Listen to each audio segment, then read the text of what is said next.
hablado del periodo arcaico temprano, y habíamos visto cómo Mesopotamia estaba organizada en una serie de ciudades-estados autónomas, cada una gobernada por un rey de una dinastía local, y que el corazón de cada una de esas ciudades-estados era el templo.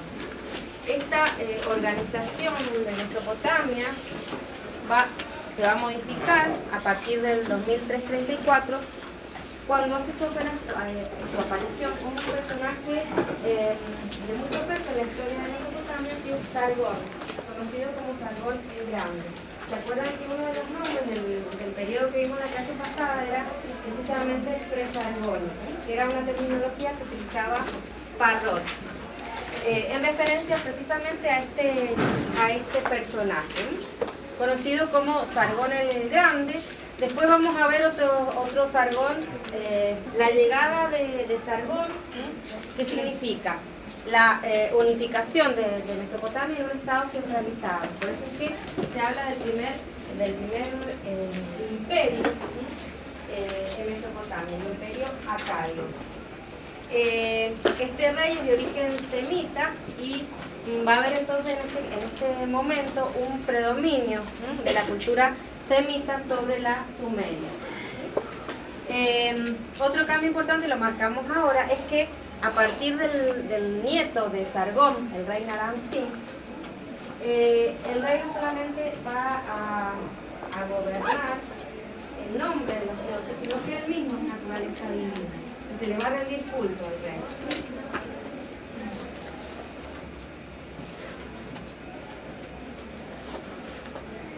Bueno, como siempre hacemos, vamos a ir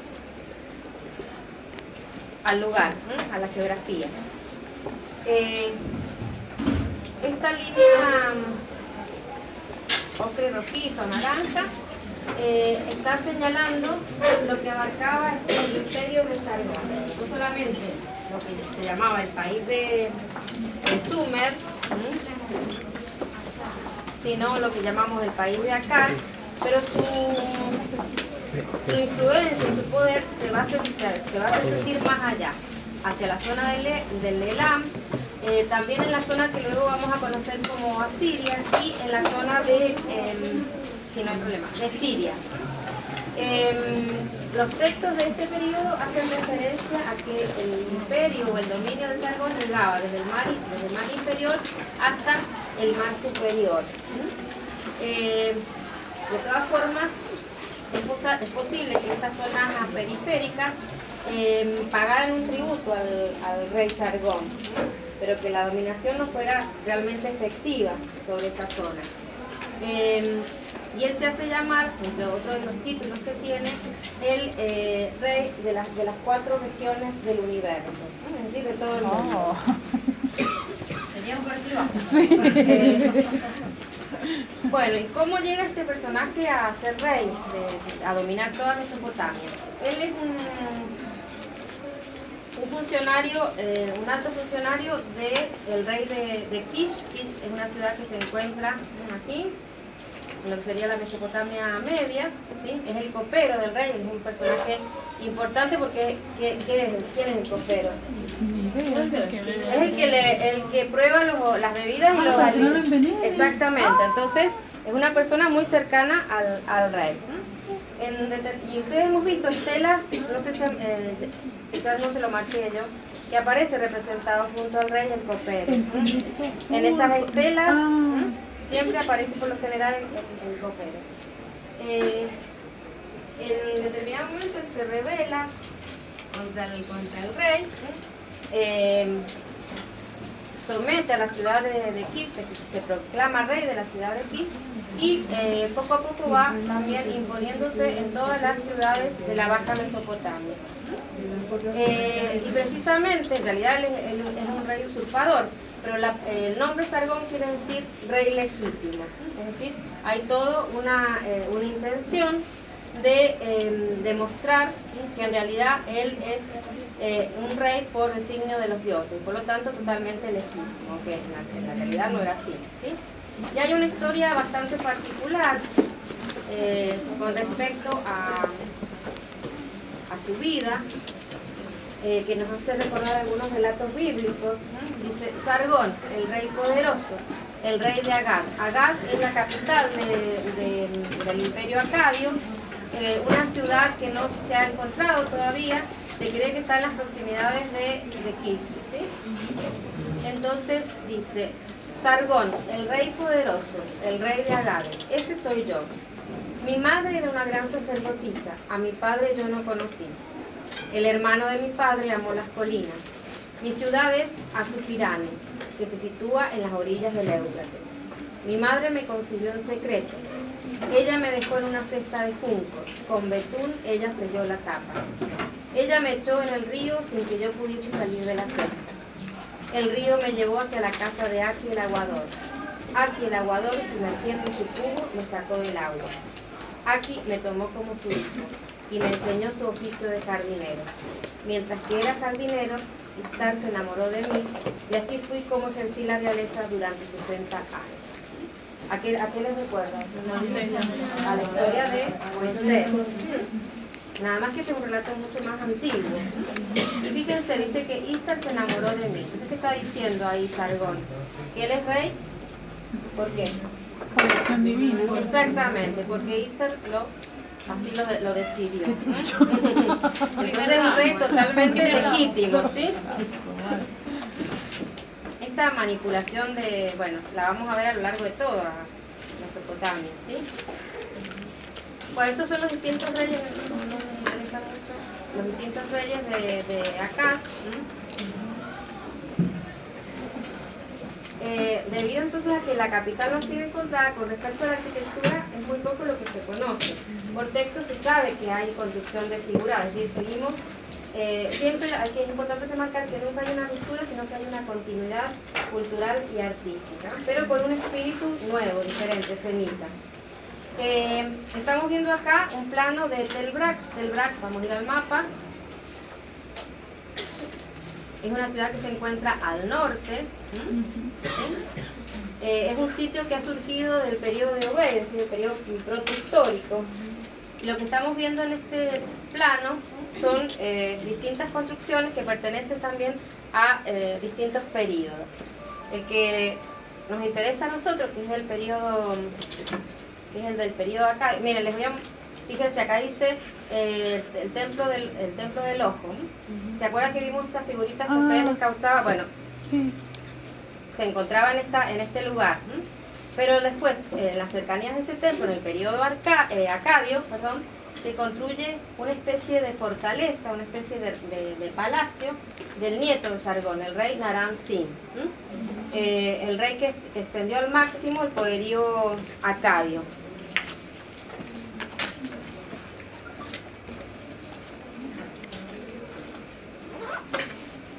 Este es el plano de esta fortaleza, donde vemos que hay una gran regularidad en el trazado. La planta es prácticamente cuadrada. Fíjense el muro perimetral, muy grueso, unos 10 metros de ancho, muy potente, de carácter defensivo, muy marcado. Un solo ingreso, y el ingreso, la solución modélica que habíamos visto para los templos, también se da en los palacios. También lo vimos en el palacio de Kish. ¿Cuál es? La puerta flanqueada por torres. Por torres.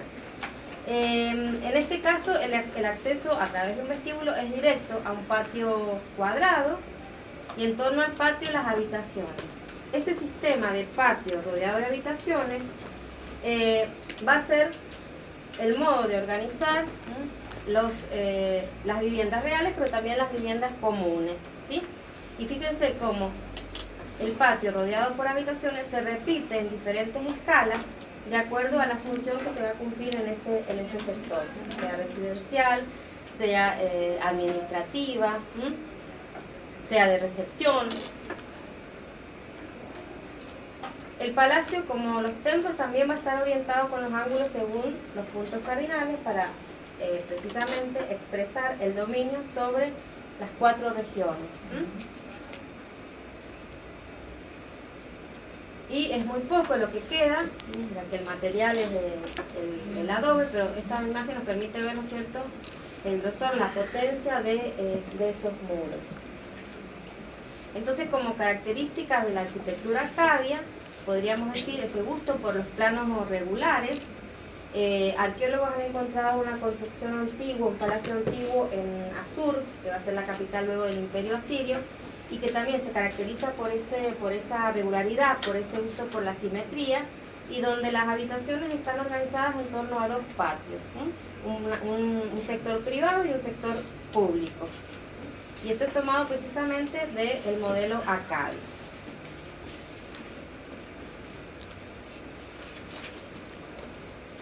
Bueno, con respecto a las otras manifestaciones artísticas, también por el hecho de que la capital no ha sido estudiada, no han llegado hasta nosotros gran cantidad de obras, ¿no? Pero sí obras bastante significativas, como la que estamos viendo ahora, que es una cabeza, generalmente se la conoce como la cabeza de Sargón, aunque es posible que también se trate en realidad del retrato de alguno de los otros reyes acadios. Está realizada según la técnica de la cera perdida, y podemos ver también características que son particulares de la estética escultórica acadia. Aquí dice modelado seguro, preciso, donde podemos hablar de un mayor naturalismo, las proporciones también son más naturalistas, si bien los ojos siempre destacados, ¿no? En este caso, bueno, la estatua se encontró rota, pero tienen que imaginar que los ojos estaban solucionados con piedras incrustadas y jugando con los colores. ¿Cómo? Es lo que falta, las piedras preciosas. Y lo que pasa es que esta cabeza fue encontrada en el norte, en la zona de Asiria. Yo les decía que este bornaje iba a ser tomado como referencia con los asirios. Cuando ustedes vean las representaciones de los reyes asirios, son muy similares a esta cabeza, ¿no? Es tomada como modelo, ¿sí? Y si bien hablamos de un mayor naturalismo, también tenemos que señalar que se trata de una representación idealizada del rey. El rey está representado en su plenitud, ¿no? Y hablábamos o marcábamos que no hay una ruptura con la cultura sumeria. Y eso se puede ver fundamentalmente en el tratamiento, en la forma de solucionar el tocado del rey, ¿no? Con esa trenza que recubre que rodea toda la cabeza, debajo de la trenza la tiara y el cabello tomado en la parte de atrás. Y fíjense que es exactamente igual a este casco encontrado que pertenece a un rey de la época de la primera dinastía en el cementerio real de Ur. Es el mismo peinado, ¿sí? Y también muy similar al que habíamos visto en la estela de los buitres, el tocado del rey Enatún, ¿sí? Entonces también está presente el elemento sumerio. También es interesante marcar ese juego entre el tratamiento suave de la piel y el contraste con la textura de la barba, y no sé si alcanzan a ver también de la cabellera, donde está indicado con un buril cabello por cabello. Sí. Lo mismo pueden ver acá se ve mejor, en el trenzado, donde están indicados gráficamente el cabello. Bueno, y también hay una serie de figuritas que siguen la tradición de las figuras de Orantes, con la misma función como esta cabeza que estamos viendo, pero podemos ver también esa resolución más naturalista, donde las proporciones también son más naturales, y sí seguimos con el destacar los ojos mediante el juego de colores. También tienen que ustedes imaginar que las cejas que se unen estaban rellenas con coloración negra, para destacar precisamente los ojos. Habíamos hablado que estas figuritas se colocaban en el templo y que servían para pedir una vida buena y una vida larga. Irse adelante y de uno abajo la luz. Y también de este periodo se han encontrado una serie de estelas en estado bastante deteriorado, pero nos permiten obtener datos importantes. En general, el arte del periodo acadio no va a tener ese carácter votivo o religioso del periodo sumerio, ¿no? Sino que tiene un carácter propagandístico, ¿no? El de destacar el poder del rey, ¿no? Entonces el tema fundamental de las estelas es mostrarnos al rey victorioso, ¿no? Poderoso. Acá estamos viendo un fragmento de uno de los hijos de Sargón, Manishtushu, ¿sí? Quizás la representación se ve mejor en este dibujo, donde también tenemos ese juego de innovación y apego a la tradición. Aparece un tema que ya hemos visto en la estela de los buitres, que ¿cuál es? El enemigo, el enemigo toma hecho prisionero en una red, y un personaje que los está golpeando, ¿sí? Con la masa. Pero mientras que en la estela de los buitres, ¿quién era el que golpeaba con las masas? Era el dios, el dios Ninjirsu. En este caso es el rey, que golpea a este personaje. Creo que he puesto un detalle, que por el perfil se cree que es un rey sumerio. Entonces el acadio sometiendo al sumerio. ¿Qué más podemos ver en esta estela? Para el otro lado, que los prisioneros son presentados ante la diosa Ishtar, que aparece sentada. Otro elemento que ya habíamos visto es que los prisioneros aparecen desnudos y perdiendo, ¿no es cierto?, la verticalidad.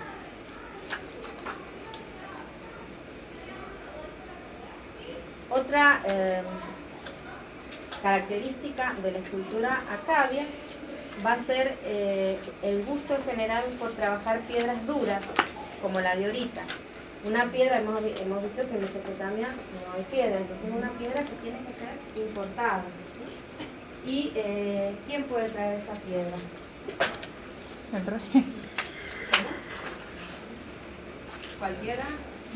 No, una empresa llevaba a cabo por el rey.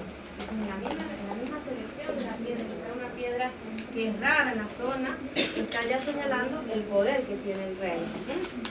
No es algo, la selección del material no es algo tampoco menor. Solamente el rey puede acceder a este tipo de material.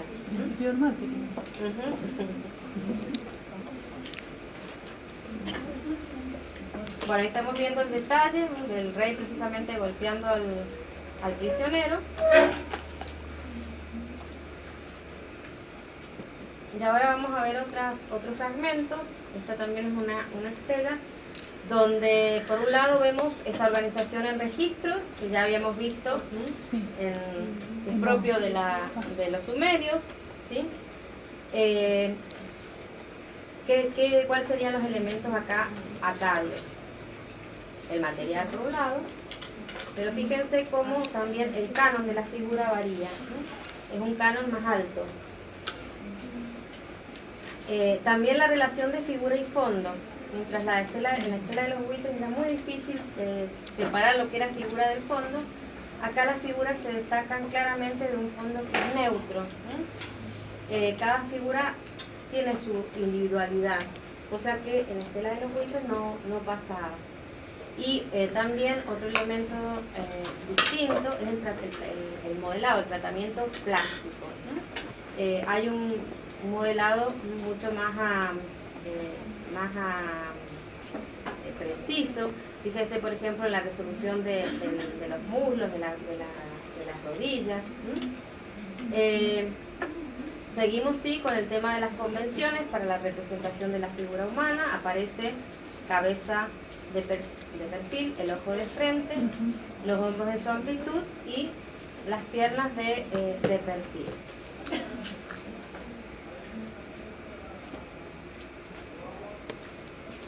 Otro fragmento de otra estela, de otro de los hijos de Sargón. En este caso es una piedra más blanda, y donde el tema cuál es también, ¿no? La victoria del rey. Claramente se pueden distinguir los acadios, ¿no?, de los sometidos. ¿Por qué? ¿Cuál es la convención? Están desnudos. Están desnudos, muy bien. Están desnudos. Fíjense que este soldado lo está tomando de la barba antes de golpearlo. Y vemos claramente también ese modelado, ¿no?, que no veíamos en la época sumeria, ¿sí?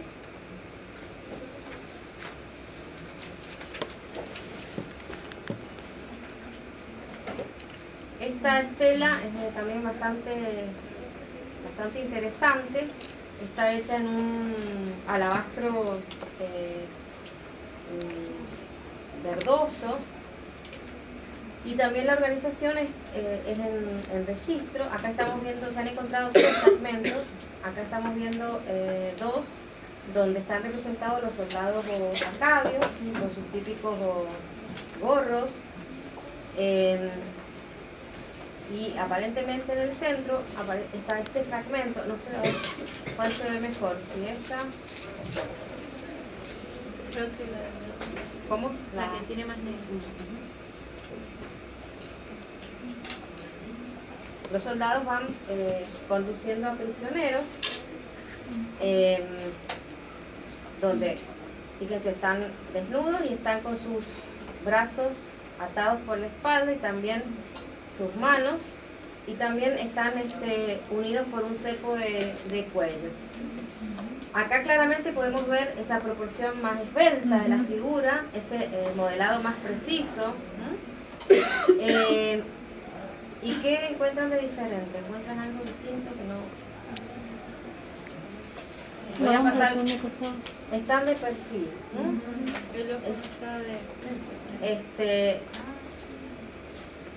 En cambio, ¿qué pasa con la representación de los soldados acadios?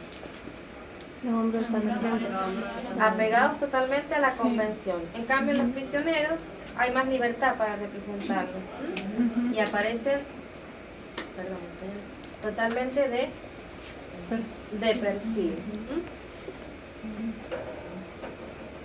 Acá creo que se ve bien eso que yo les decía, el del modelado, ¿no? Sí. Fíjense. La suavidad. Exactamente.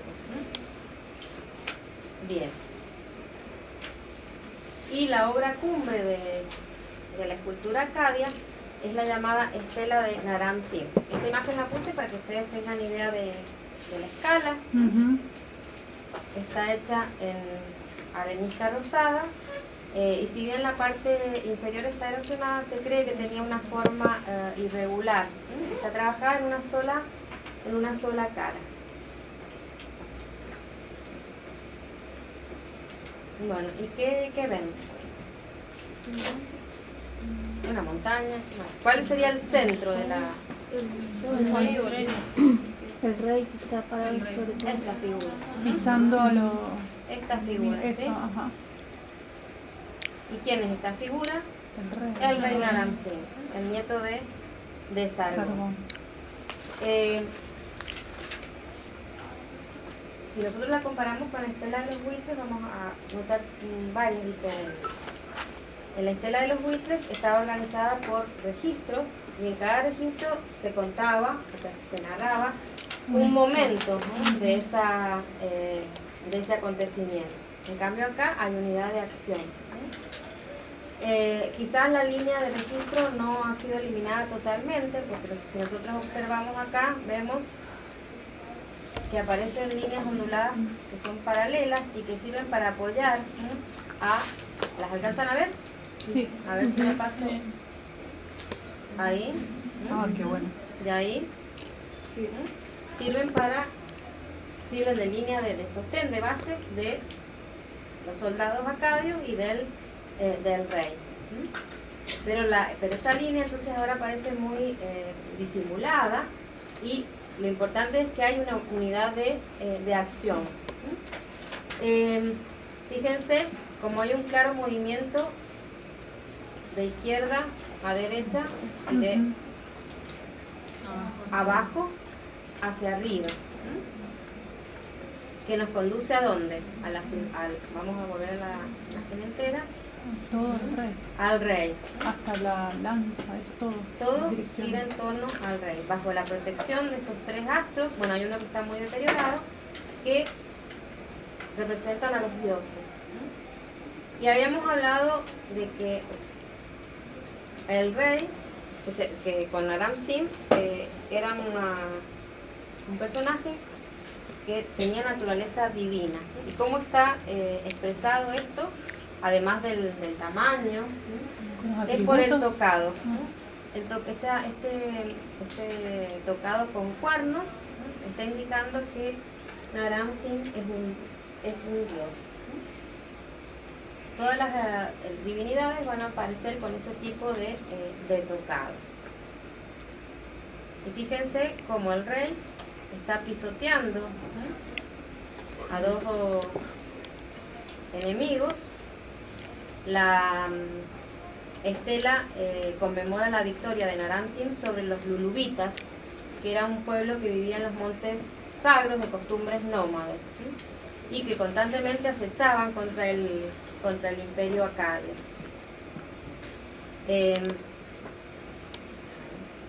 Bueno, acá tenemos los soldados acadios, ¿sí?, que aparecen dando una zancada para indicar, ¿no es cierto?, el movimiento y expresar, ¿no es cierto?, que es un ejército poderoso. Son personajes atléticos, al igual que la figura del rey, ¿no? El rey está representado de una manera también totalmente idealizada, ¿no? Es una figura atlética, poderosa, ¿no?, y joven. Fíjense que todas las cabezas miran hacia arriba, y de este lado que tenemos, ubicados también en distintos niveles, a los lulubitas, a los vencidos. Vemos claramente cómo con la colocación de los brazos, de la inclinación de la cabeza, están indicando que están pidiendo clemencia. Y también otro hecho importante es que les decía que estos pueblos eran originarios de los montes sagros. ¿Se acuerdan que vimos unas imágenes? Hablamos de que era una zona boscosa. Entonces aparece indicada el lugar a través de la representación de árboles y a través también de la representación de la montaña, y estas líneas onduladas también hacen referencia a ese tipo de paisaje.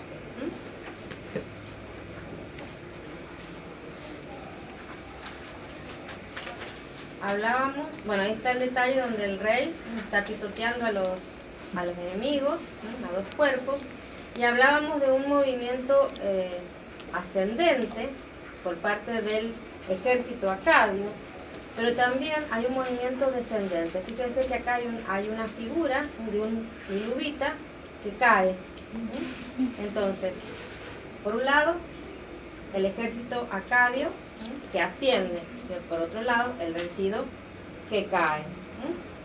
¿Sirve para qué? Para reafirmar el poder del rey y de su ejército.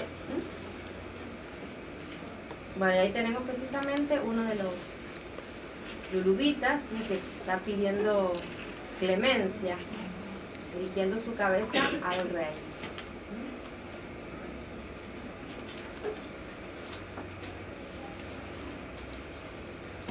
El imperio acadio también tiene un fin en parte debido a la invasión de estos pueblos de costumbres nómades, que se van a establecer fundamentalmente en lo que es la zona del Diyala.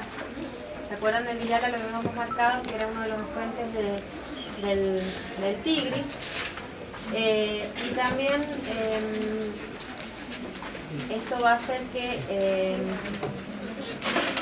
como, ahí tenés, 1180, perdón,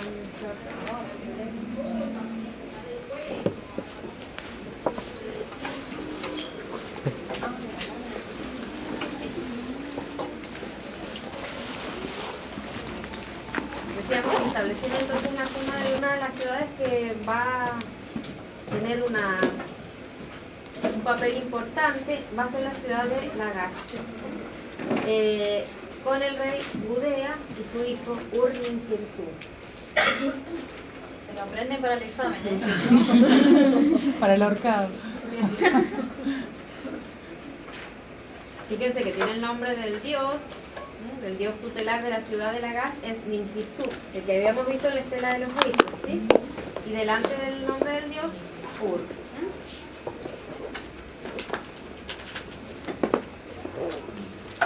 Bueno, Gudea, por los textos que se han encontrado, aparece como un gobernante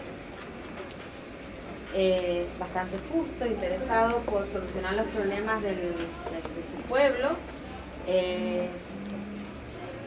Es un legislador y también un gran constructor, no solamente de templos, sino de obra pública como canales, represas, etc.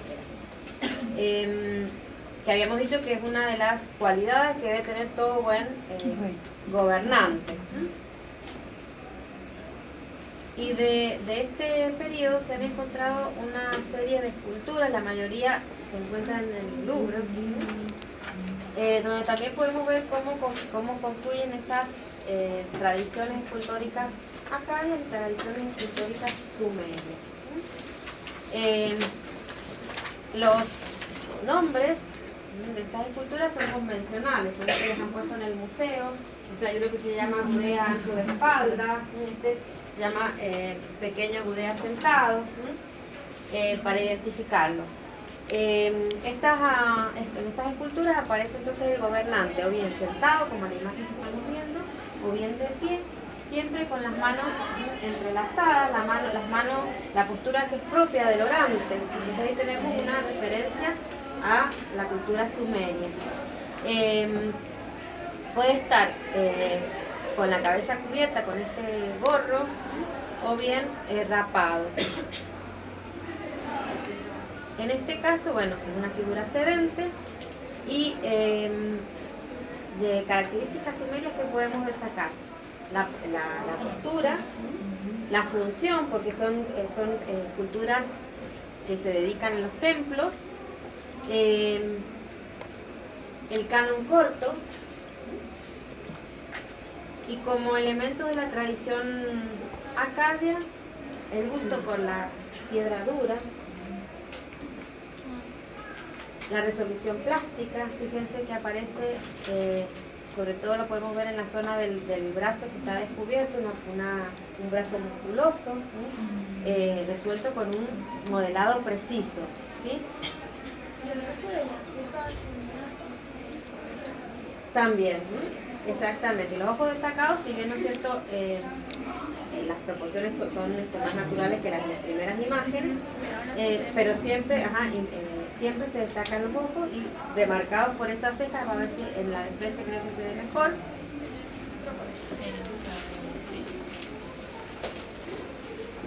Esas cejas unidas y trabajadas con el motivo de espina de pez. Es una forma compacta, cerrada, y si bien muchas veces son figuras pequeñas, como en este caso que tiene 45 centímetros, ese tratamiento les da un carácter de monumentalidad a la figura, más allá, ¿no es cierto?, del tamaño.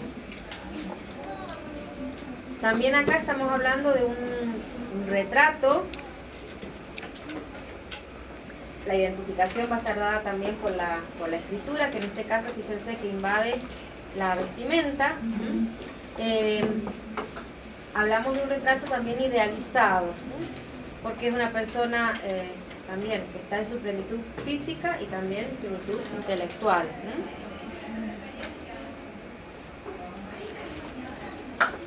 Ahí tenemos otra vista de la misma figura. No, perdón. No es la misma, es muy similar. Fíjense que es otra imagen, pero muy similar a la anterior. También acá la escritura invade la vestimenta. En esta escritura se hace referencia, ¿no es cierto?, a los títulos, a los nombres y oraciones de Judea al dios al que está dedicada esta escultura. Y vemos también ese juego de superficie sumamente pulida. Estas piedras tienen la característica, la diorita y la dolerita, de que tienen un grano apretado, entonces se las puede pulir y se generan entonces brillos metálicos. Una es más azulada y la otra más verdosa. Y ese juego entonces de superficies muy lisas, muy pulidas, con otras texturadas, como por ejemplo la zona de la vestimenta y también la textura del tocado.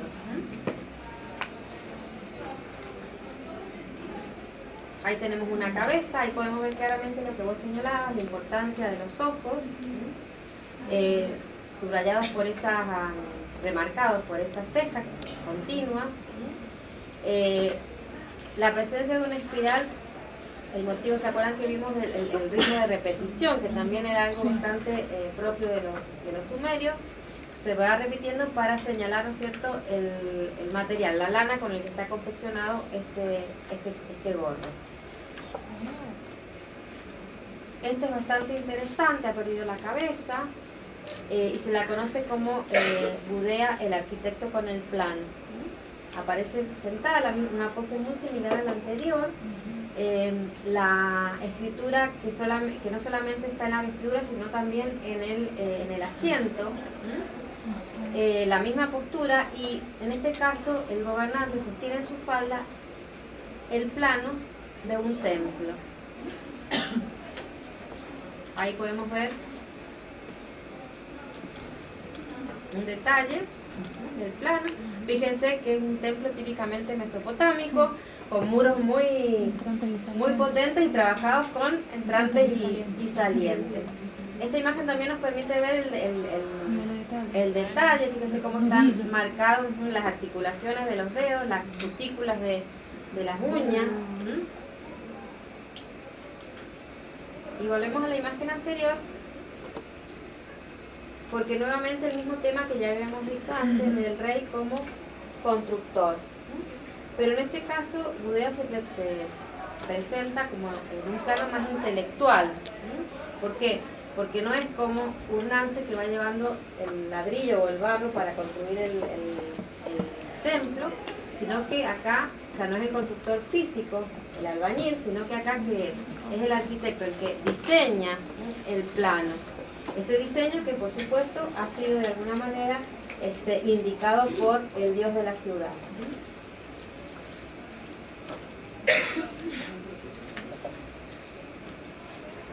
Y en este caso una figura de pie, está incompleta.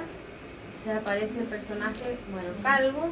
En general cuando las figuras, creo que puesto otra, cuando las figuras están de pie tienen ese carácter columnario. La toga genera una especie de cilindro que oculta el cuerpo y expresa claramente esa matriz cilíndrica que es propia de la escultura sumeria, a diferencia de la egipcia, que va a manejar una matriz cuadrangular.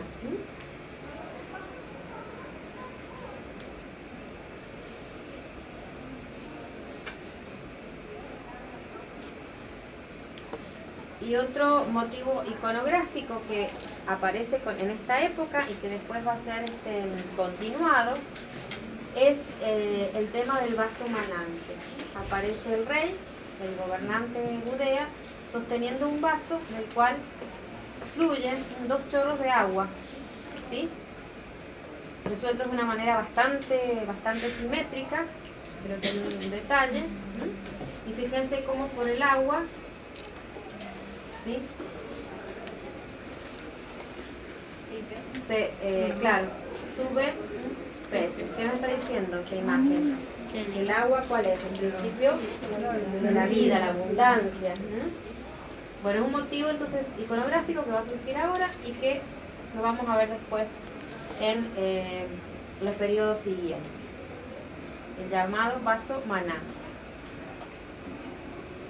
Esta es la doredita, ven que tiene un tono más verdoso que la diorita, pero es una piedra muy dura para trabajar. Mucho que la presencia de los útiles en Mesopotamia había posibilitado que las ciudades sumerias volvieran a reorganizarse como ciudades autónomas. Además de la ciudad de Lagash, va a ser la ciudad de Ur también que va a adquirir importancia y que va a llevar a cabo la lucha contra los Huti y los va a desalojar. Pero inmediatamente el centro político se va a desplazar a la ciudad de Uruk, es la que va a iniciar esa rebelión esa lucha contra los Huti. Pero después el poder va a pasar a Ur, y es el periodo que se conoce como Renacimiento Neo-Sumerio, periodo Neo-Sumerio o periodo de la tercera dinastía de Ur.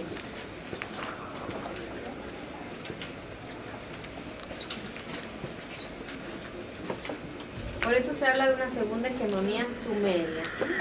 Nuevamente Mesopotamia ahora va a estar organizada en un estado centralizado que va a tener como capital a la ciudad de Ur.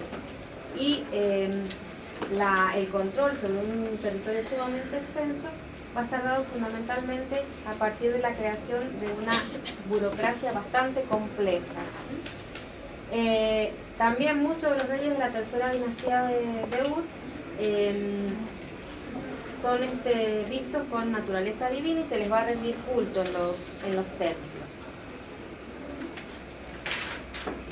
Lo que abarca esta organización nuevamente centralizada que corresponde a la tercera dinastía de Ur, pero también vemos como hay una zona verde y una zona rosada que indica que todas estas ciudades pagan tributo a los reyes de Ur, ¿sí? Fíjense que es toda Siria, lo que va a ser luego Asiria, toda Siria y también la zona de Palestina. ¿Y el pago de tributos cómo estaba organizado? ¿Habían como un tipo de sede, digamos? Hay funcionarios del rey que iban a cobrar eso. ¿Y si no, qué pasaba? Y la suerte no era muy exactamente. Realmente tenían que trabajar forzadamente en las obras públicas, se los llevaba a otros lados. Todo esto después va a ser tomado por los asirios y desarrollado de una manera mucho más cruel.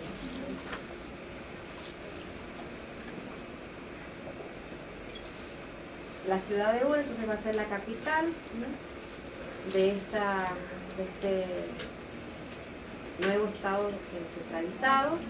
Va a ser un centro económico vinculado a la producción de la lana muy importante. Ubicamos a la ciudad de Ur, se encuentra, fíjense, en la Baja Mesopotamia, también próxima al mar y en relación al río Éufrates. Esos van a ser 2 días muy importantes para el comercio.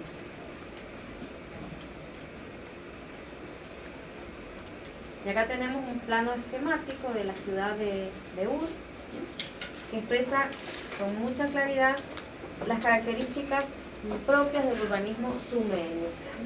Ya hemos hablado que son ciudades amuralladas que describen una forma o circular o en este caso oval.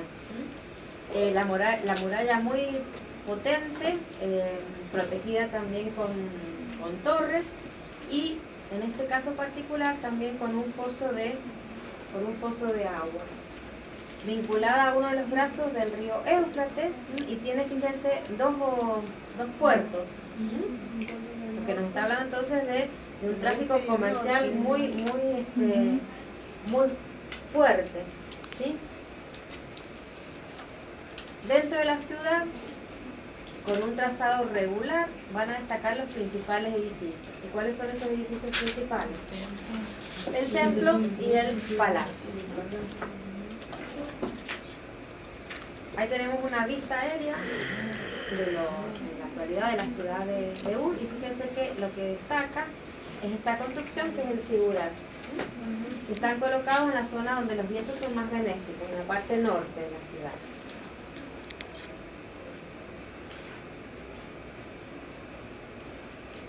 Y ahí tenemos una maqueta donde podemos observar precisamente ese carácter fortificado de la ciudad sumeria, la presencia de los dos puertos, uno al norte y otro al oeste, como también protegidos por una muralla están los edificios principales que están organizados a partir de una trama regular, ¿no? Donde prima el ángulo recto. Mientras que en el resto hay callecitas muy sinuosas y muy estrechas, ¿no? Que van separando los distintos barrios.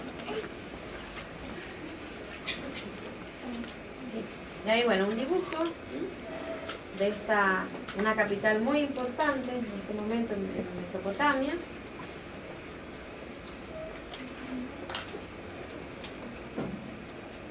Y una reconstrucción de la parte norte de la ciudad. También podemos ver los dos puertos, cómo está vinculado al río Éufrates y separados por el muro las construcciones principales.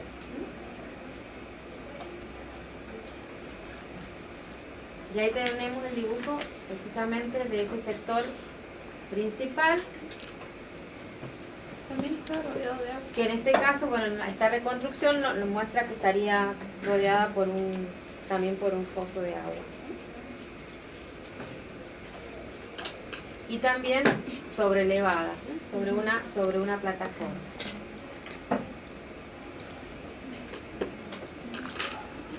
Vamos a ver el plano.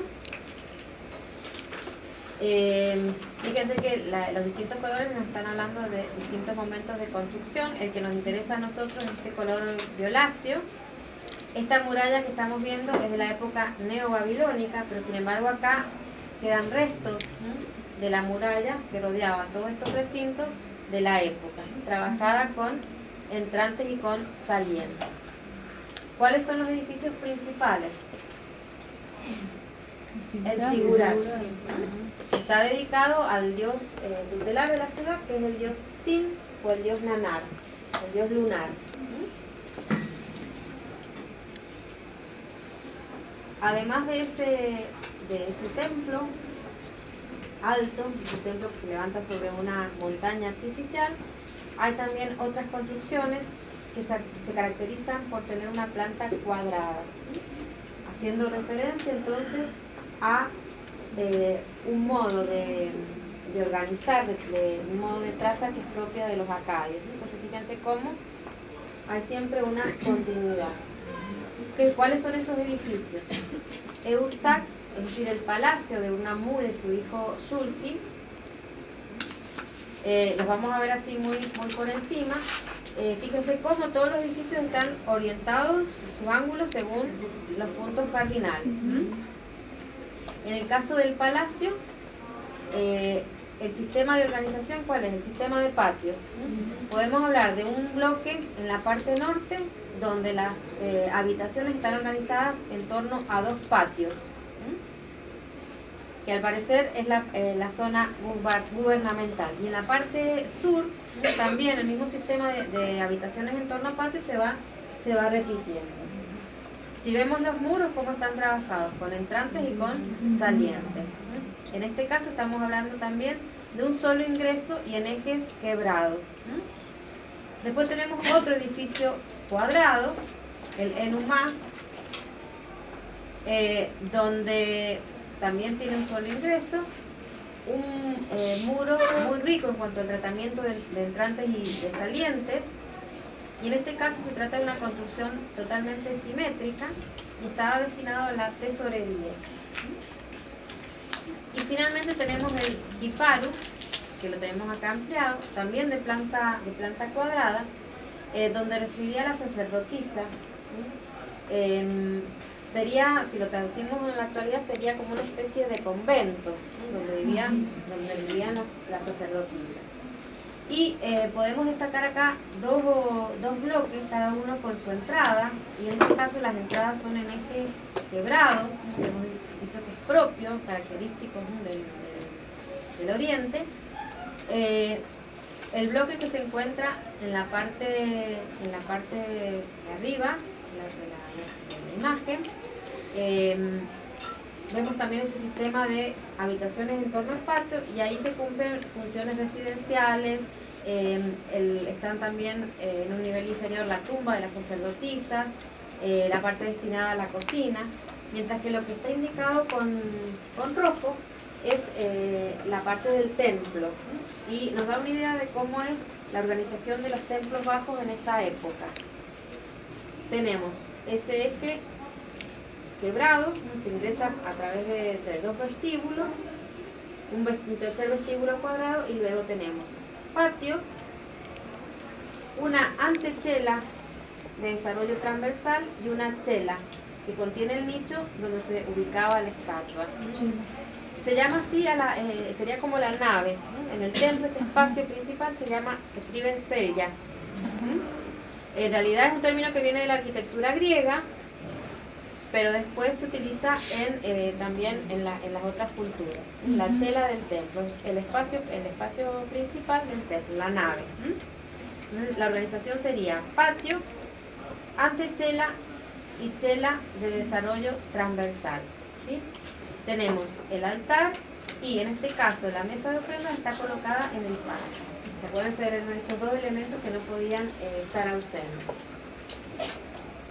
Y ahora una reconstrucción a través del dibujo de lo que sería, ¿no es cierto?, la chela con el nicho que contiene la estatua de la divinidad.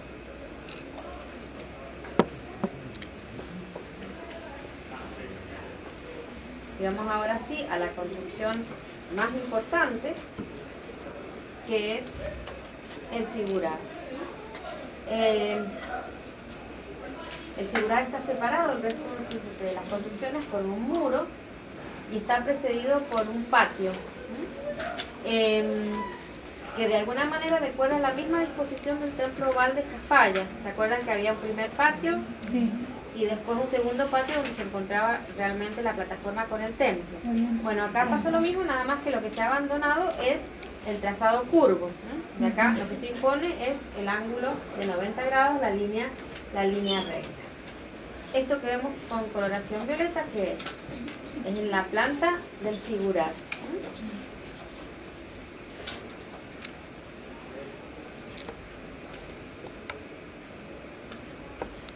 Acá la tenemos. Bueno, ¿y cómo está conformado el sigurat dedicado al dios lunar en la ciudad de Ur? Tenemos 3 plataformas rectangulares superpuestas, cada una de menor altura y de menor tamaño, es decir que hay un ritmo decreciente. La última plataforma contiene el templo, que tiene una solución muy simple porque es una chela transversal. Y se llega allí a través, ¿no es cierto?, de todo un sistema muy complejo de escalinatas.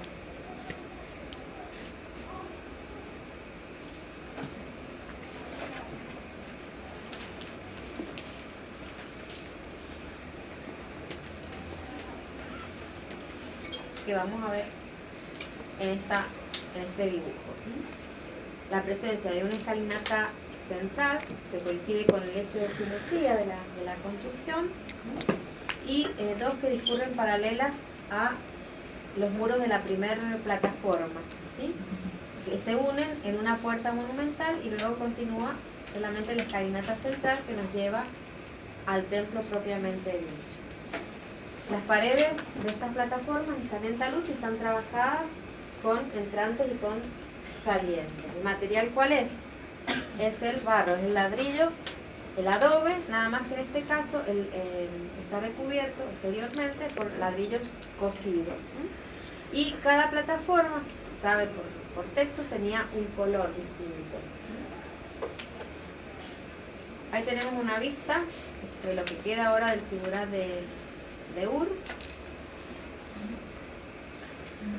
¿Y qué es un sigurat?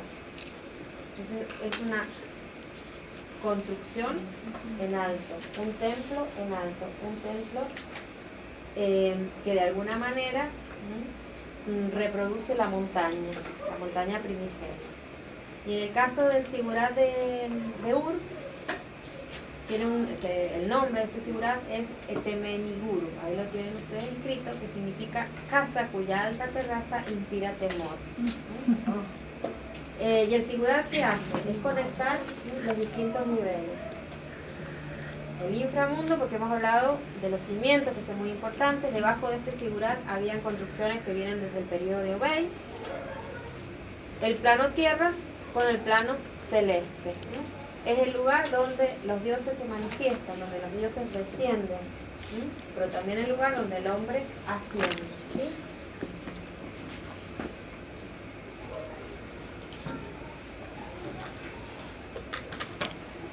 Ahí tenemos una vista.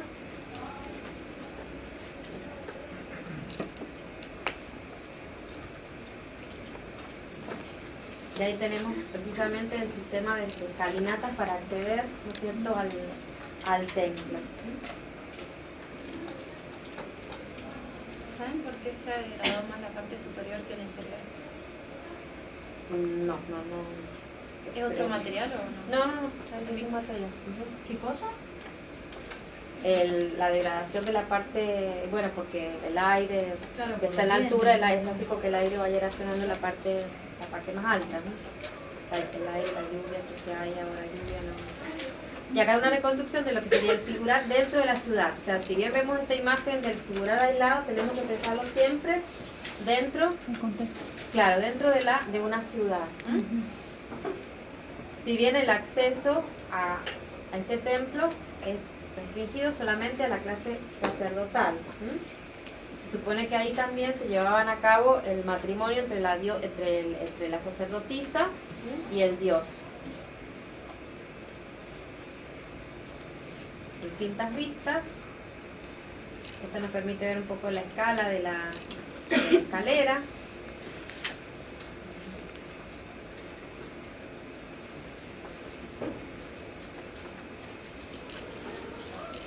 Ahí tenemos una vista de la escalera que asciende realmente al cielo.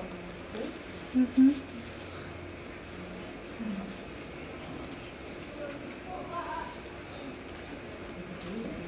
Sí.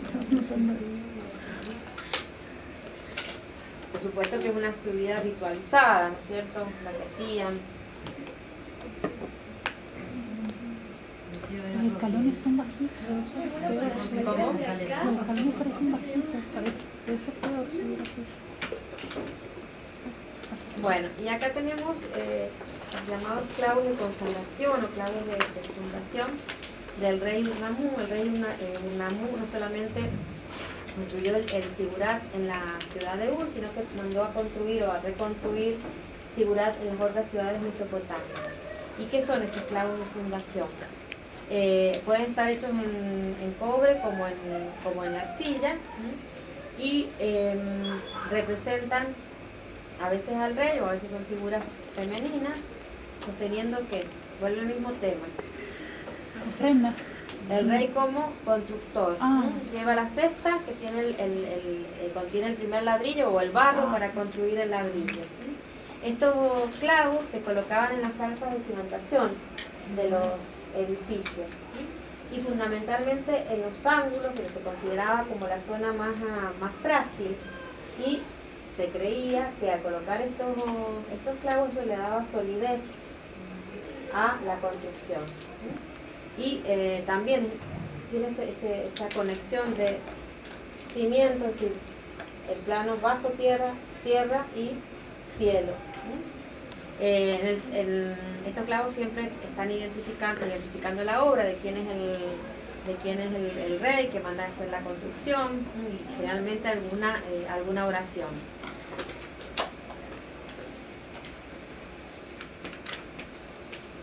Y ahora volvemos a una de las primeras imágenes que vimos. ¿Se acuerdan? En la ciudad de Eridu, la ciudad más antigua, donde vimos cómo se iba gestando el modelo del templo arcaico. Y habíamos visto que sobre todas esas construcciones había un sigurat, precisamente el sigurat que también mandó a construir el rey Urnamú.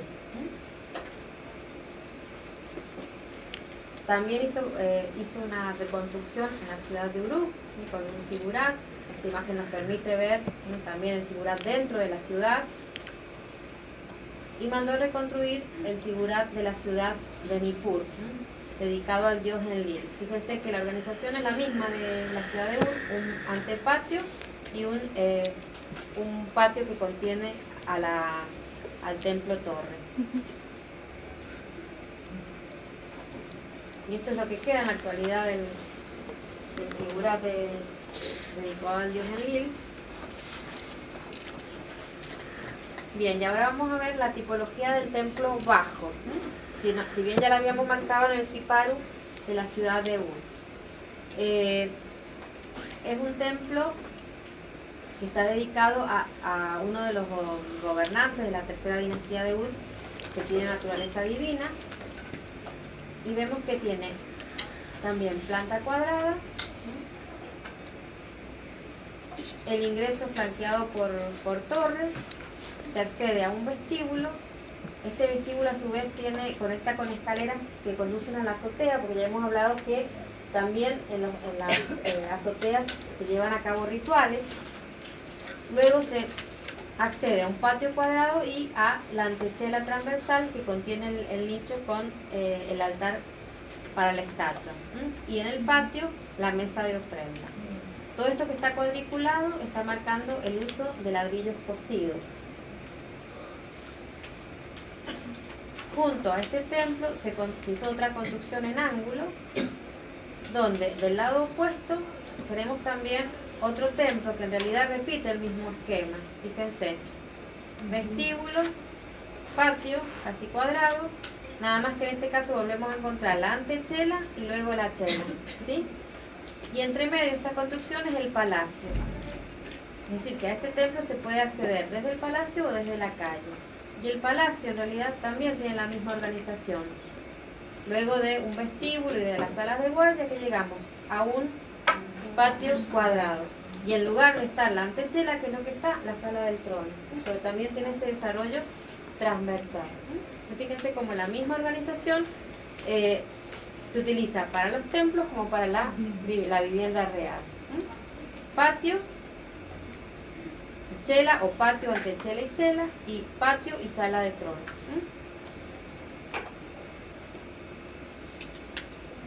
Bueno, esto es como una síntesis, pero como Florencia les está haciendo, seguimos.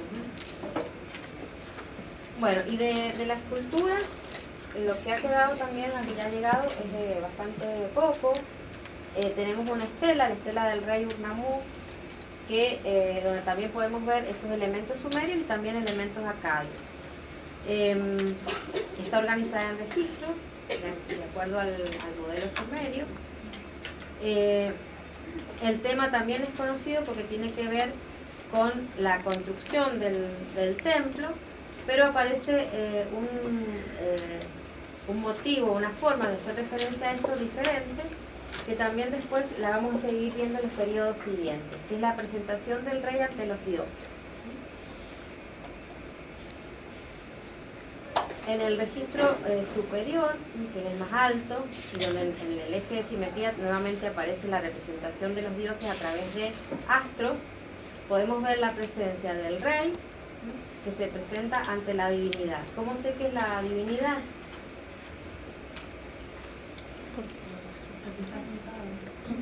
Se quedan restos del tocado, el tocado con cuernos. Y escena similar se repite en el segundo registro, que lo vamos a ver aquí, donde también podemos marcar claramente un eje de simetría que pasa por la espalda de estos dos personajes que acompañan al rey. El rey hace una libación frente al dios, que está con su tocado con cuernos, y el rey sostiene los elementos del arquitecto, que es la vara y la cuerda de medir. Y en una escena similar, el rey se presenta ante la esposa del dios, también haciendo una libación, ¿sí? Se lo conoce este tema como el tema de la presentación del rey. Y en un fragmento que queda, vamos a volver a la imagen, este fragmento, claramente el tema del rey como constructor. Fíjense cómo va presidido por una divinidad menor y va llevando los elementos del albañil, ayudado por un sirviente que presenta el típico perfil sumerio. Como elementos acadios que podemos ver, el tratamiento del fondo, es un fondo neutro, liso, que permite que las figuras se destaquen. Y también acadio es el modelado.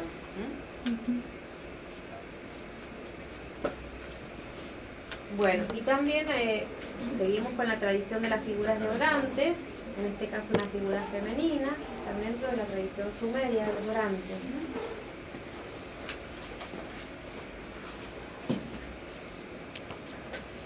Acá tenemos otra figurita, la postura de las manos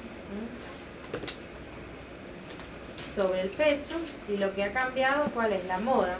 Ahora vamos a ver estas figuras con vestidos con volantes y collares de varias vueltas. Fíjense que quedan restos todavía de coloración, y acá claramente se ve cómo los ojos están incrustados. Se supone que ha perdido el color negro y que sus cejas también estaban trabajadas con color.